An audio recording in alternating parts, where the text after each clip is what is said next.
Welcome to the another interaction section session with the filmmakers whose movies are in the competition section of Nila International Folklore Film Festival of India, second edition, which is going on. Today we are discussing a movie, Sindhu, a Subterranean song directed by two artists, Shirley Bhatnagar and Pallavi Arora, both are here. Welcome, Shirley and Pallavi, and thanks for accepting to have an interactive session with our audience in this is the last day of screening of our competition section. Shirley Bhatnagar is based in New Delhi. She's a design graduate. She works primarily in ceramics. Her studio, Irregular Beauty, is known for humorous work with social and political commentary, and she was the first awardee of the exchange between Indian Ceramics Triennale and British Ceramics Biennial in 2019 for the exhibition at Stoke or Trent in the UK. Pallavi Arora is a filmmaker, designer, and educator based in New Delhi. She runs a brand called OHPA that has playful and practical projects for children and adults. She also currently runs a little picture project that exposes children and young adults to the visual arts with a special focus to filmmaking and photography.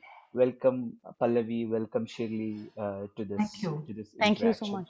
Thank you. And host for the day is Swayamsiddha Panigrahi. She is pursuing a doctoral degree jointly from IIT Bombay and NTU Singapore. She has researched with design practitioners and artist communities across multiple Indian states and Southeast Asian countries. Her research interests include traditional visual art, cross-cultural visual adaptation, animation, and ethnography. Welcome, Swayam Sitha. Over to you. I'm not wasting much time by talking. Welcome all to this interaction. Over to you, Swayam Sitha. Yeah, thank you, Jishnu. Thank you for such a warm introduction. And thank you, Neela Film Festival team, for having me here. It's my absolute pleasure to have a dialogue with the talented duo Pallavi and Shirley. So first of all, Pallavi and Shirley, your film Sindhu, the Subterranean song, is a visual treat. I've watched it, like as I mentioned, multiple times, and a must watch for all our viewers, like whoever is watching it today. Like if you haven't watched it, please watch it now. So it definitely brings attention to the Indus Valley art forms lost in time. And thank you for your intent to contribute to the collective history of Indian subcontinent and generate ripple around the subject matter of art and identity. Without further ado, let's jump into discussing your beautiful film. So let's start with discussing, like, having an understanding of the background of your film. So, like, and if you can choose to answer this, could you please briefly describe the inception of the idea of the film and specifically throw light on polychrome pottery? So please go ahead. Shirley, you want to? Uh, okay. Well, the idea, it's there was a curatorial brief. Like this film was made through the funding that we got from the Serendipity Arts Foundation, and there was a curatorial brief by Christine Michael and Chandrika Grover. Christine also actually happens to work in ceramics, and the theme was kintsugi. And kintsugi is a Japanese art of mending broken pottery, like repairing it with gold. And so Christine had approached Pallavi actually to do a film on kintsugi for the Serendipity Grant. Pallavi. So when Christine and I talked, I thought if we're taking off on something like kintsugi, which is linked with pottery, I immediately felt like a collaboration with a ceramic artist and Shirley would make sense. And essentially, it all started with the notion of, as Shirley mentioned, kintsugi being the idea of being able to heal something. To the fact that something is broken and it doesn't have to, the fact that the thing that comes together can be made more beautiful than what it was. So when so that notion of healing and the object being usable and being perhaps healed in some way appealed to me. And then after that, in discussion, Shirley and I discussed it in depth, and she brought on the table her research on Indus Valley pottery, which Shirley, if you want to add in here. Yeah. So when the curatorial brief was given, Pallavi and I we were having conversation like what should the film really be about, and basically I had been researching. I am interested in the history of ceramics, and I had been kind of collecting images of Indus Valley pottery for a while, and the thing is that it was only in the last, I would say, 2 years that images started popping up on the internet of Indus Valley pottery, which I had never seen. And actually, they were not available on the internet also. Like I would say, maybe even 4 or 5 years ago, like suddenly, and I've, like both Pallavi and I, like we have maybe close to 20 years of professional experience. So it was like a shock to me that how is it possible that after all these years of being, like in ceramics, how come I don't know that this pottery exists? So basically, one was collecting. I had a repository of images, and I shared that with Pallavi. That and Pallavi hadn't seen it either actually. Yeah, no, I hadn't seen it at all. So Shirley, uh, thanks to her research and her ceramics background, had really delved into it. And I think what struck us both was the fact that uh, one of the key things was the fact that the images were not here. So they were right for whatever reason, whether they'd been smuggled out and or whether they'd been taken out. They were all over the world. They were on auction sites. But and the second thing is there wasn't any cohesive documentation of this massive body of work, which I think is so linked to who we are and what we are today. It's like a part of your history that Ah, you are not exposed to. So it's almost like, okay, I go to a museum, you hear of the Indus Valley, you hear of, but these objects which tell a very amazing story. Another thing that, again, thanks to the research, was just how ancient these objects, how old they are, and the fact that they've survived in themselves, is was very inspiring for me personally. So yeah, I don't know, Shirley, if you want to add to this. yes. So basically, uh, one had one is that one I was sitting on these images, and like as Pallavi mentioned, so where were these images on? They were not on museum sites. They were not like, for example, with the Museum of Modern Art. They were not with MoMA. They're not on the British. In Vienna. They're all on auction sites, and they're on. Some of them are on eBay, if you will believe, which makes you to. And the thing is that I had that much visual literacy to make that connection, because a lot of Indus Valley pottery, I would say, is a precursor to a lot of pottery from Iran and other parts, but the motifs kind of change, which, I mean, of course, it's impossible to explain in the film. So basically, we kind of took this idea as a loss that, hey, this pottery exists. We've never seen it before. We are seeing it for the first time, thanks to the internet. And you just have, like, they're being sold like for 35,000 GBP, or like, I mean, they're very valuable objects, but there is no information on it. Some of them tell you where it's excavated from. Some of it will say it's Mehergarh. Some will say it's Mohenjo-daro. But there is, so you can kind of date that where it's from, but there's no cohesive information, and that's what is shocking. That it's also like, I don't know, I'm rambling now, but basically a Shirley, lot of. can I ask you a question here? Sorry to cut you in between. So, as you mentioned, there was no comprehensive and reliable information, and it was not cohesive. So, how did you exactly maintain the legitimacy of information that you have shown in your film?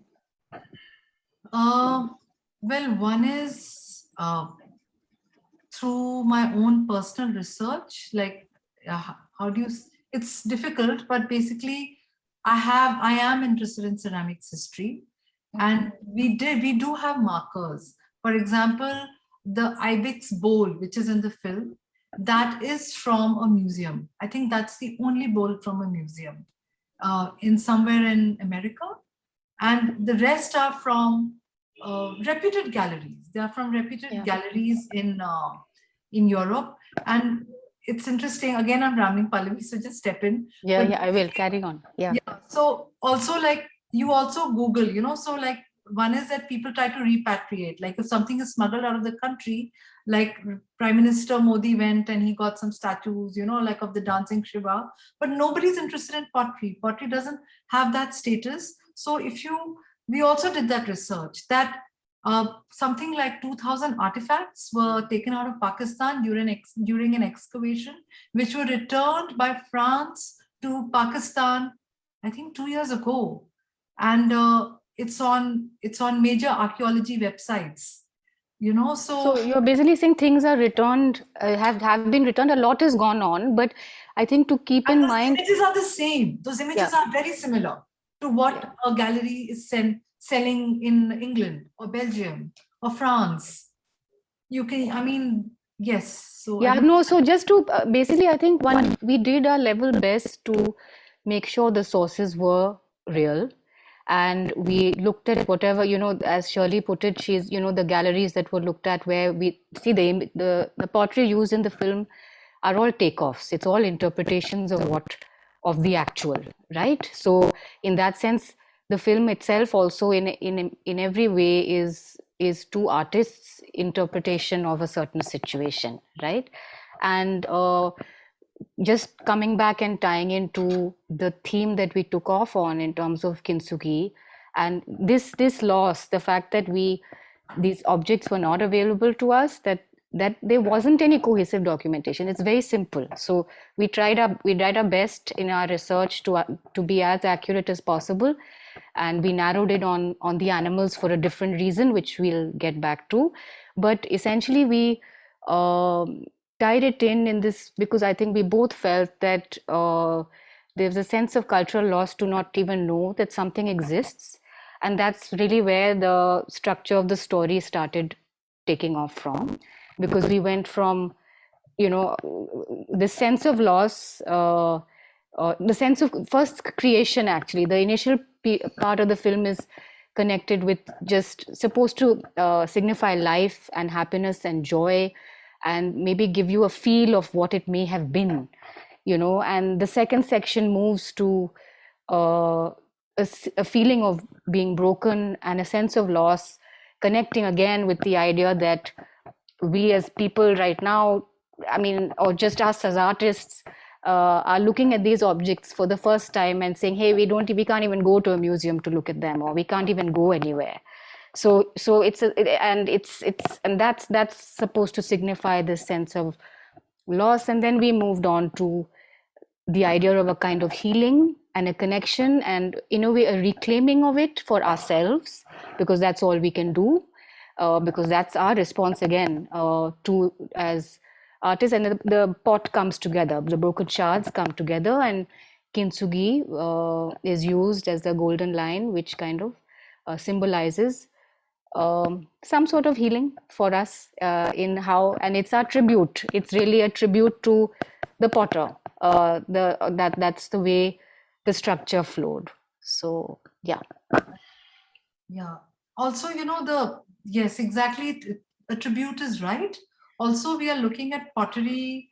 It's not from one period. I think the pottery is, say, from maybe 5,000 BC to 3,000. So it also spans centuries.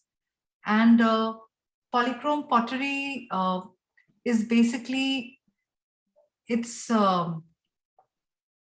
how do you say? Polychrome pottery is basically minerals which don't fade. And to get into, maybe you can ask, I'm rambling again, but we kind of, there's a huge variety. There's a massive variety of polychrome pottery. But for the film, we kind of chose to take animal motifs. You want to just discuss why we looked at the animal motifs a little bit? Or if then, yeah. Okay, so if you go to National Museum in Delhi, you will find like the pottery from, Harappa, Mohenjo-daro site. Wait, we've lost you. Can't hear. Can't hear me? No, not you. I can't hear Swayamsiddha. Yeah. So should I continue? Can you hear me now? Yeah. Yeah. Yeah. So basically, Sorry for that interruption. So I have a question here, that as we are talking about this philosophy of kintsugi, like I'm curious that when we're discussing here, the topic of discussion is Indian subcontinent and like identity of Indian subcontinent and collective history. So why not look into the gamut of existing Indian philosophies to explain loss and recreation? Because we already have a lot here. It's not that I'm like I'm sorry if I sound very extremist, but you know that comes No, to my mind when you're asking why Kintsugi? Is that the yes, question? like Yeah, so why that was purely a response to we had a curatorial brief. This film was made as part of the Serendipity Art Festival, which was a virtual festival that went online in 2020. And Christine Michaels and Chandrika Grover's brief on that was to be was the title of the show was Recreation, and there were 4 or 5 artists as part of that collective, and we all had to respond to the notion of kintsugi. So yeah, it depended on how each one interpret the films. The products of that little are very different, and we chose to do it do through something this. with the Indian subcontinent. So Yeah. actually, you're absolutely right, Swamsiddha, that yes, the takeoff point is this idea of broken pottery, you know, like the Japanese style, but actually we went the other way. We looked at loss not as a physical loss, but as a collective loss. And you have disappeared again. Yeah, we've lost you. So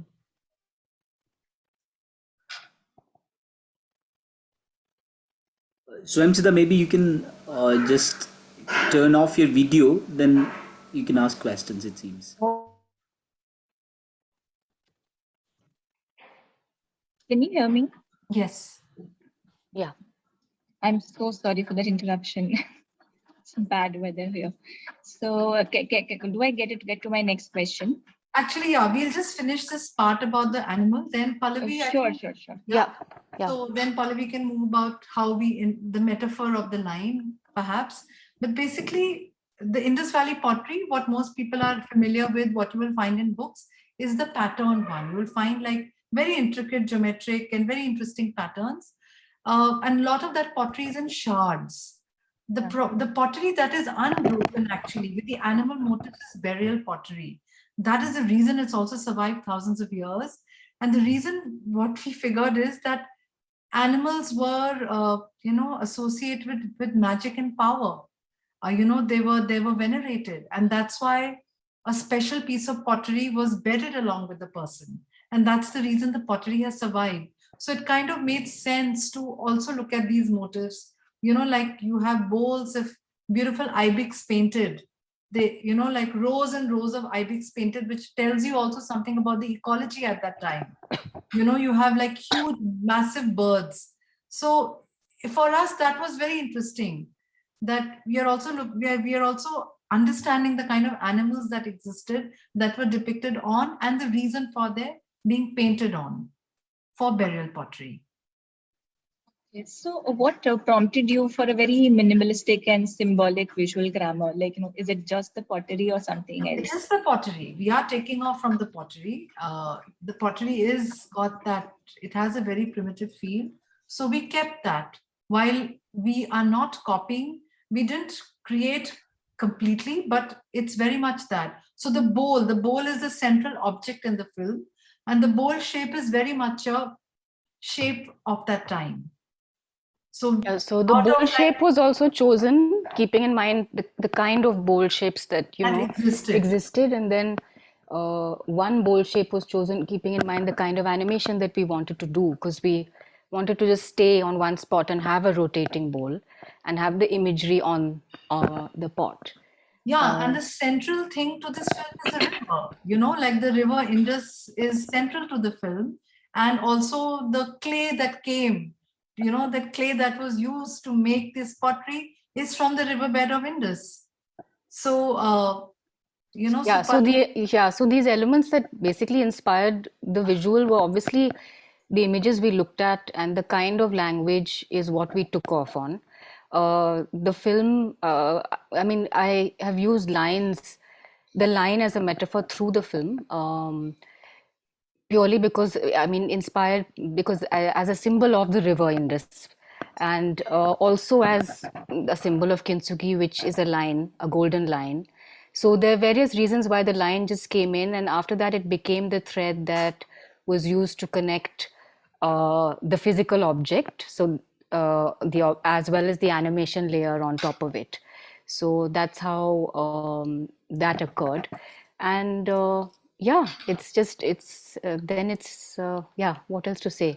And we also were under constraints of making this film during the lockdown, so we worked in one room over just Shirley and I, or with a light setup, and all the bowls were painted by us. Shirley got the process of making these bowls first, and so it was quite an process given the situation. I think it was.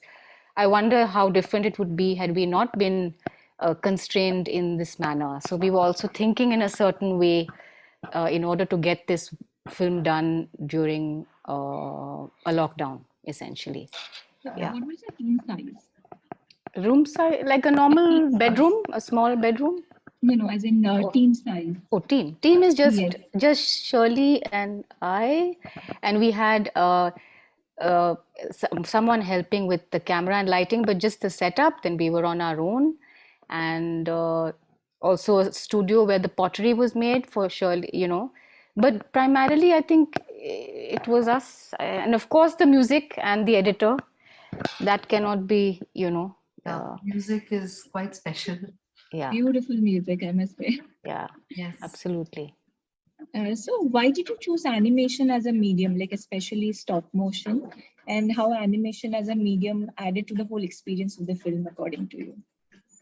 Uh, okay. I just saw animation happening with this.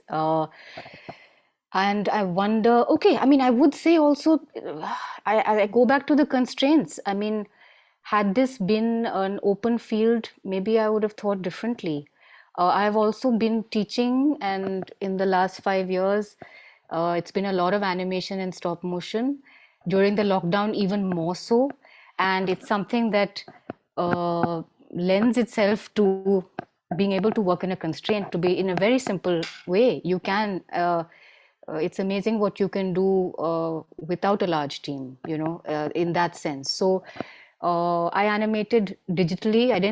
It wasn't, but basically, yeah, I just thought it lended to the story, and I saw that these two layers could come together in a manner that would bring out both the movement of the river, or we were also, the notion of a pot which is on a table and static. The idea is how do you bring in movement, and I felt animation would be the best way to do that in this case. Yeah. So did your constraints add to the motion, that the flow of the motion? Because I see a lot of linear, it's a lot of linear motion happening left to right, top to bottom.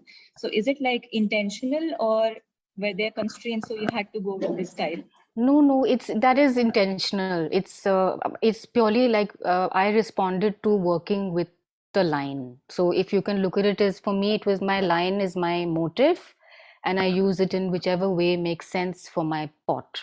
Like, if I responded to the imagery of the pot, which was animated first, so I had that as a reference image, and then I attempted to create a language that held the film together, so that moved from one image to the next seamlessly. Yeah.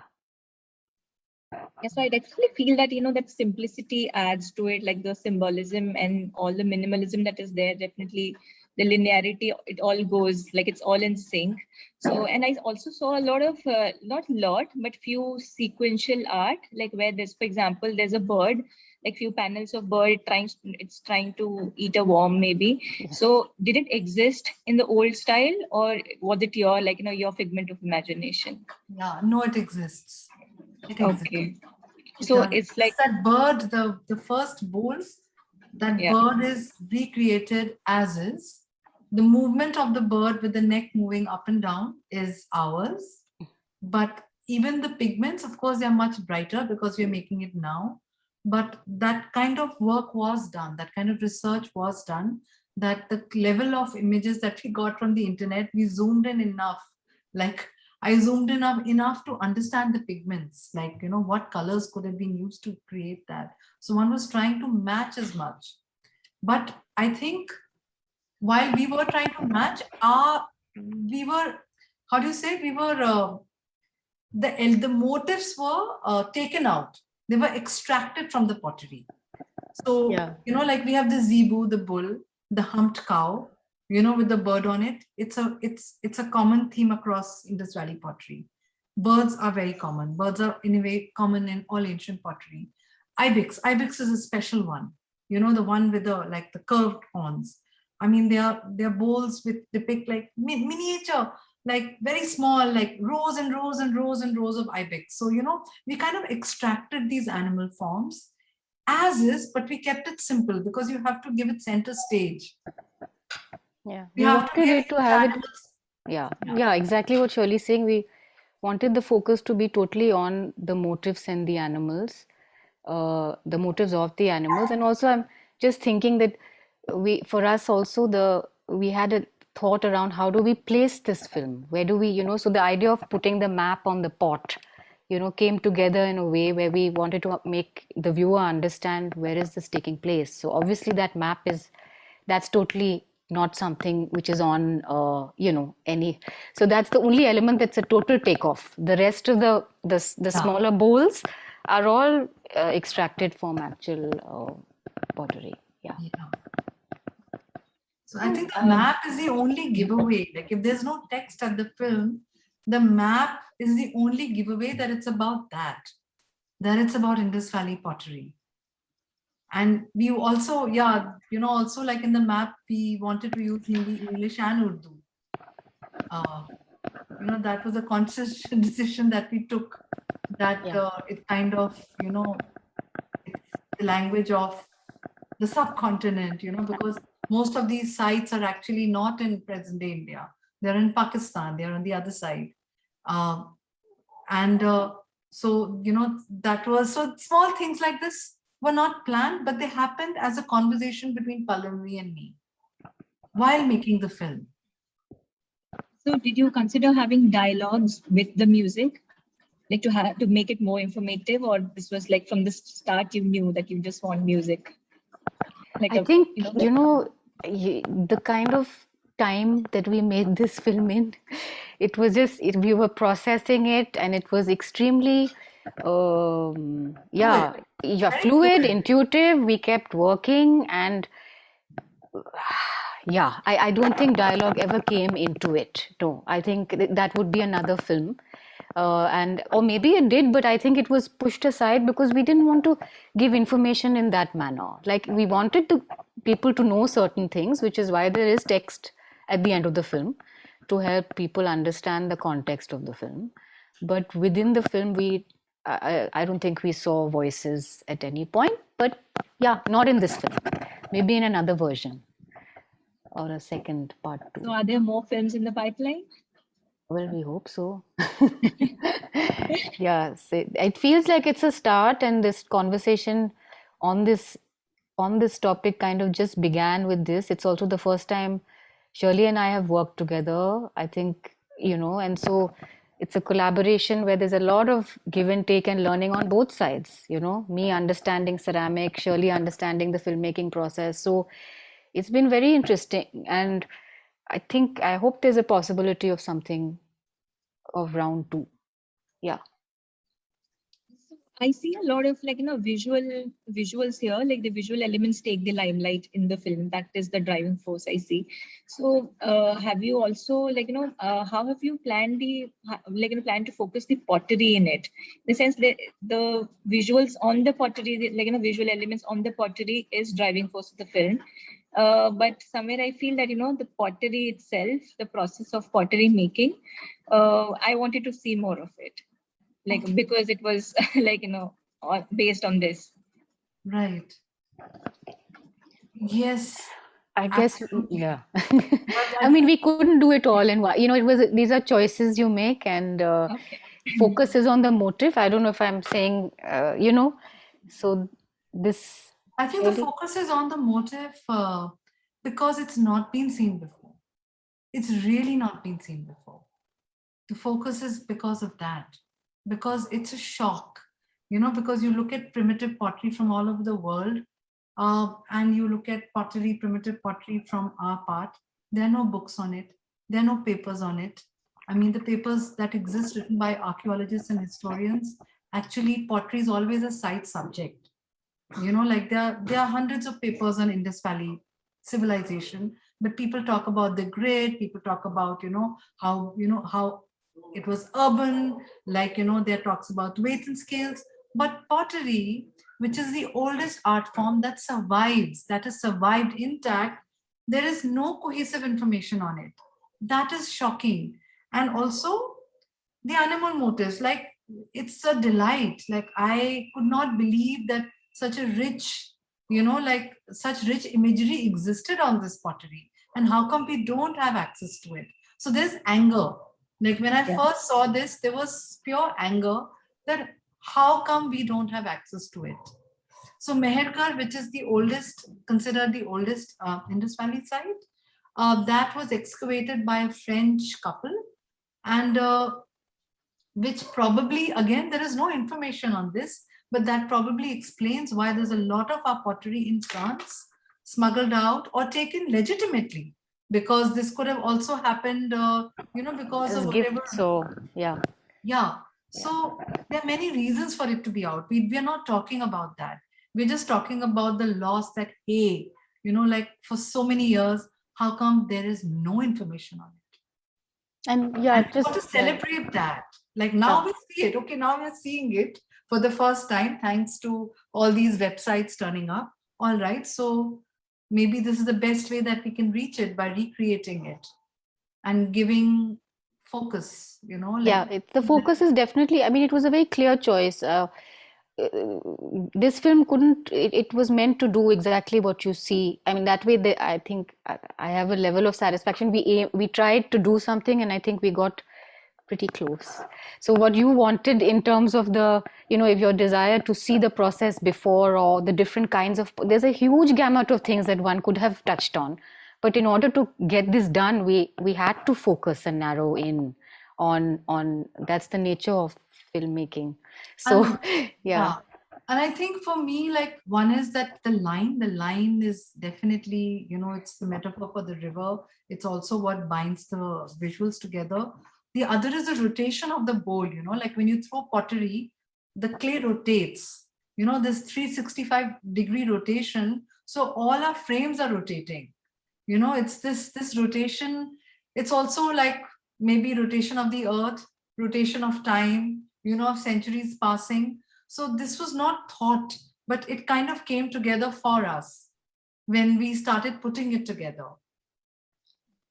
So I have a question for Shirley. So did you study the physical attributes of old ceramic materials, like the texture, color, and shapes to build this visual grammar? uh, Well, yes, to some degree, I do have that knowledge because I've been working with clay for 20 years. One has been to museums abroad and in India looking at old pottery. So when you look at a picture, you know what it is. Like, you know that it's unglazed. There was no glaze, like there was no layer of glass. It was all painted with minerals found around you, like from rocks and pebbles. The ancient potter would have ground it, mixed it, painted it with not a paintbrush, but with a twig. So, yes, I guess it's not like a study for the film, but it's just knowledge over the years. So, what's next for you? Like after this film, how do you plan to take ahead this discussion of cultural loss and bridging the gap? Like, how do you plan it? Hmm. So many thoughts, so many ideas, but it all depends on where things go. But we've talked about how could basically, okay, so this was a first off exploration, and I think a response of two artists to a particular two themes colliding, as you mentioned, Kintsugi as well as Indus Valley pottery. It was both things. Um, we've talked a little bit about how do we make this same information available to more people in an easier fashion. We've kind of have discussed what about children? How can they be exposed to something like this? That could it be through a different kind of film? Could it be through a book? Could it be through a graphic novel? So there are many thoughts on what we've learned and gathered together and how it could potentially have a new form. But yeah, the dialogue is constant. Let's hope something works. Yeah. So for you, the medium can change. Information available Could to be more anything. in an easier. Sorry. Yeah. The medium could change. Yes, the medium could change. I think the medium could change. We both are backgrounds are both in design, so broadly we could jump into something else. Who knows? I mean, I feel it depends. Like this is just ideating on what would be, how can we make this? It could be the same medium as well. It could be a different kind of film or a take on this film. But yeah. So as you mentioned, the dialogue has already started, like your film has started it. So do you think more and more initiatives like this can help in preservation and revival of these old art forms? Because preservation is like one part of it, and again, revival is another ball game altogether. Yes, I think absolutely, because exactly. So we hope that these images are a source of inspiration for others as well, and I'm sure they will be. Absolutely. Like it should be like that. That it's okay, it's not on the Indian subcontinent anymore. It's all right. Maybe no books on the pottery, but maybe perhaps it will be in the future. And perhaps maybe we will get some of the pottery back. Like who knows? So we are only touching, I guess, like Yeah, it's a tiny drop in the ocean, and it's more like it just would give us the purpose was to have other people see a glimpse of what we have seen it through the research, and that's what one is trying to, and for them to also be inspired by it or just to know that this is a part of your history, a part of our collective history, uh, you know uh, which we can't at the moment walk into a museum and see. So yeah, it would give you a glimpse of something that you didn't know existed. That yeah. So that was the purpose basically. Yeah.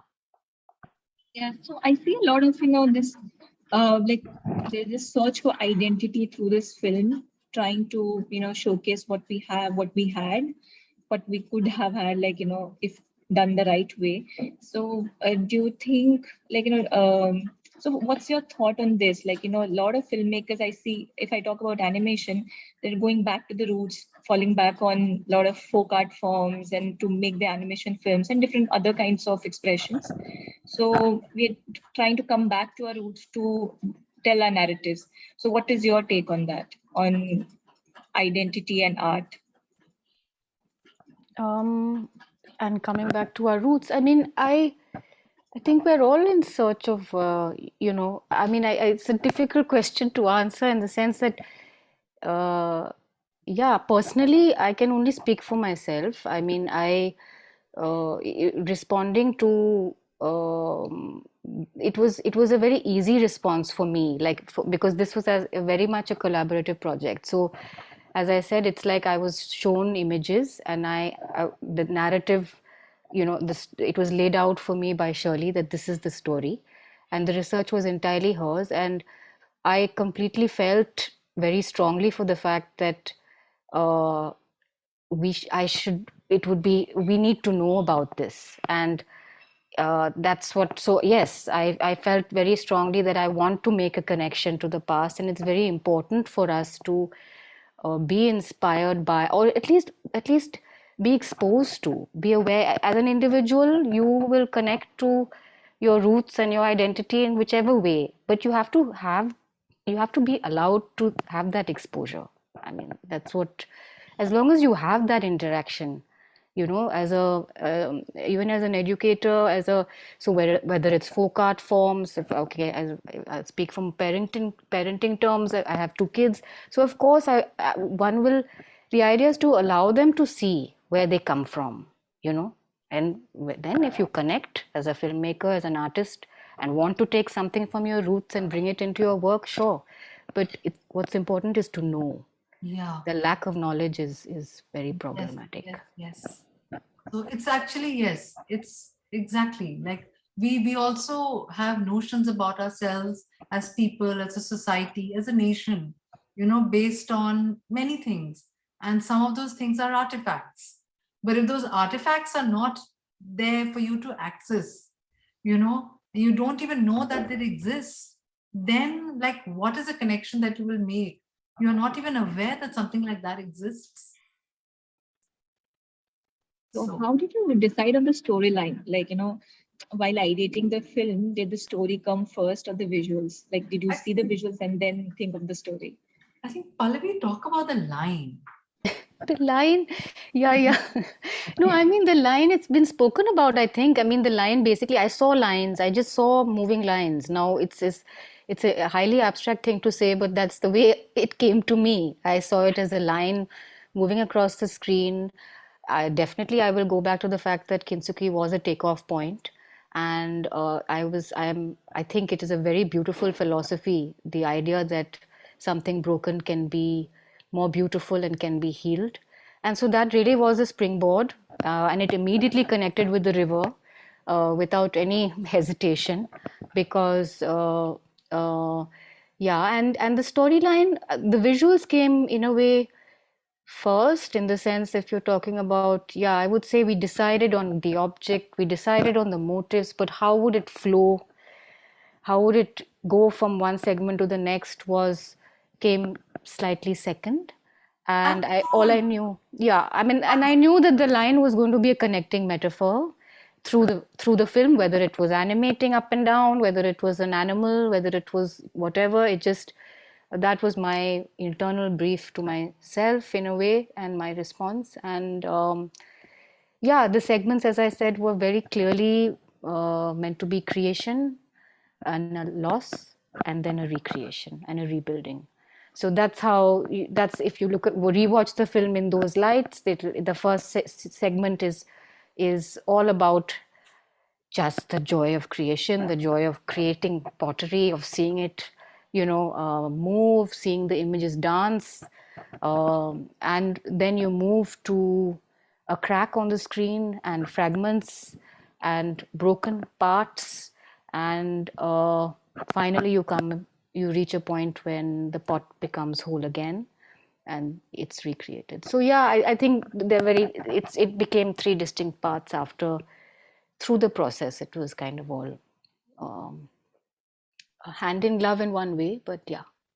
yeah, I think also like for us, like one is like one is the way Pallavi is seeing the line, but it's also um, back to her, like the fact that for us the river is central, like Yeah, of course. it is called Indus Valley civilization, that's where the Yeah, everything is by that river. That whole, everything is by it was an that river. amazing uh, uh, civilization that spanned so many, years, and the lifeblood was the river. Yeah, that's how you So see it as an aerial view in a map. That's how you see it as a line. And also the painted line. So, like the painted line on the bowl. So most of the bowls have this black line on top and black line below. So we've kept that in the pottery. Like if you look at it closely, so that line is there physically in the pottery, like as a painted line, straight or painted, but it's also there added as a layer, by Pallavi, whether it's static or moving and fluid, and it connects one frame to the other. So yes, and the film is simple because it's also low tech. Like we were not trying to, like achieve, major special effects or trying to say a lot. Actually, for us, the loss, that the theme of loss was central. So can So you take us through like your animation process? yeah, sure. I basically animated on something called Procreate, and I figured it was the first time I was using it, and I tried various forms of trying to animate in different ways, but I finally found that quite intuitive, and yeah, it was a while it ended up being obviously a more painstaking process than I thought it would be. Also, because the film ended up being longer than we thought it would be. So, once we put it together, each section had to be animated. So, one major chunk of work was our shoot, but then basically I for a couple of weeks animating on my own. I mean, of course, not 24 hours, but so it was pretty intense, and yeah, it's also a very lovely process because you're seeing something come to life. I mean, I think I'm as a filmmaker, I have primarily made documentaries, and this was the first time I was animating in this manner. So it was a joyful experience for me, which was time bound. So we had to get it done by a certain time, and yeah, that was Yeah, then. and I think I'd like to talk about the title of the film because we were wondering what the title should be. So one is that once the film was made, like as Pallavi said, we thought that the film would not be more than 3 minutes long, but it's like just over 6 minutes. And the fact that Sandeep, who's based in Coorg, living in, like he's living in nature, off off the grid in many ways. off the grid in many ways, found a pot with a ghatam, Yeah. like No, so that process was spacious also friend. Yeah, seren even he had an amazing process to. serendipity it was. But basically he came in towards the end and he responded to our visual cut in a manner that we really exceeded our expectations completely, and brought, because I had seen certain sounds, so we were looking at creating the sounds out of the ghatam basically, so I had a reference track that I just taken off that I was using while I edited to see how it would feel with that kind of sound. We wanted earthy guttural kind of sounds made from instruments ideally that so we took this brief to him and he created all kinds of sounds and created with ghatams, without, with all kinds of instruments, but including those from the earth. So that was an amazing thing to happen, right at, towards the end of this process. Yeah. And And the title you were saying, yeah. yeah, so basically, for me, I thought that the name Indus, Sindhu, India, they all have the same etymology, but a lot of people differ. And Pallavi also found out that Sindhu actually just means a river line, right? A river, I think, or the, Or yeah, river or a yeah, riverbed. yeah, That's what the yeah, original word of Sindhu is. It's not India, it's just a river or the and riverbed. yeah. And So also, I was just thinking, even for me, like the Subterranean song, and just the fact that the way the music tied in, I really felt it was amazing that it came together. The title with the song with the title was in before the music was in, so that was also quite of a connection. and the word subterranean, we thought, okay, it's a very heavy word, but actually it's grown on us. And I mean, basically It's the from word, the earth, just under the earth, yeah, it has under the the word surface. terra in it. The Yeah. subterranean word has the word terra, and it also means to hide. It means to conceal, like to conceal by knowingly to conceal. So for me, the fact that pottery is not on the Indian subcontinent is knowingly it's been concealed from us as a society. So I mean, yeah, there are many points if you think about it. Like, yeah, it ties in for us. I So, think we need to wrap. I mean, I'm Yes, just we could questioning here. talk on endlessly yeah, on this. Siddharth, please let us know if you are like Yeah, yeah, yeah. crossing the time limit. I think. Vishnu, would you step in, man? Yeah, I think we can go for 5 more minutes. Then we can just wrap it up if you have questions, or else we can just. Swayamsiddha, if you have more, Yes. yeah. I do have one more question. Like, how did you, like, you both worked in a team. So how did you divide your roles, like pre and post production process? Because animation, again, it's like a difficult process, I know. Uh, So we basically, I mean, we worked together on all processes. I mean, ceramics was Shirley's department fully. So the bowl making, her going to, figure out. So that, basically we both had our specialities. Wherever there could be overlaps, we overlapped. So say the painting of the bowls, we both did, the some together. And then whenever, and yeah, so that's the way it worked. We Yeah, I think divided it was roles according to our strengths, basically, yes. and Yeah. I, yeah, go Yeah, ahead, so for Shirley. example, post-production was handled, I would say, by Pallavi completely. And like the pottery she's saying was handled by me completely. But it was actually what was nice for me and I guess us is that we kept talking to each other every day. Like through the pottery The making and through the dialogue was constant. So even if I animated a tiny section, I would bounce it off her to get her response. So it was extremely like collaborative in that sense. The shoot was entirely both of us, where we were in this room with painting, animating, someone's shooting, someone's animating, someone. So that was totally together. And yeah, as was, of course, I think the most key critical part is the uh, ideation and getting to the point when you start to shoot. So that was, yeah, both of So us together. Yeah. did you follow like the basic animation principles to video animation, or was it very Kind of course, I did, but I learnt along the way, and yeah, I'm sure I may do, I could improve on it and do things differently. But yeah, as I mentioned, I was animating it this way for the first time. So yeah, okay? yeah, So I think before we wrap up, I just have one last thing to understand from you. How do we keep this dialogue going? As you mentioned, very less is happening in terms of pottery and Indus Valley civilization, things related to it. So how do we keep burning this stuff, keep exchanging dialogues like these and keep making things? surely.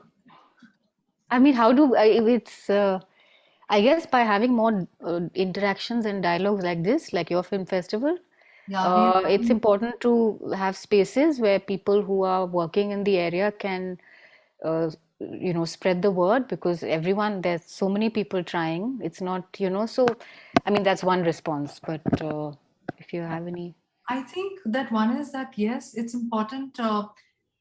It's also lucky that we got the grant, because we as artists, we have lots of ideas and not all ideas bear fruit.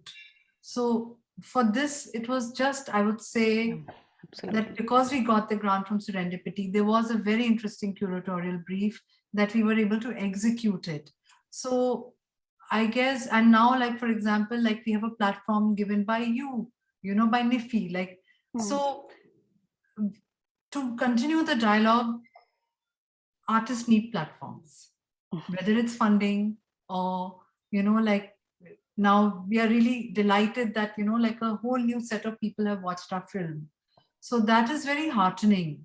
And I think things like this need to continue. Film festival, grants, uh, just conversation, that helps actually.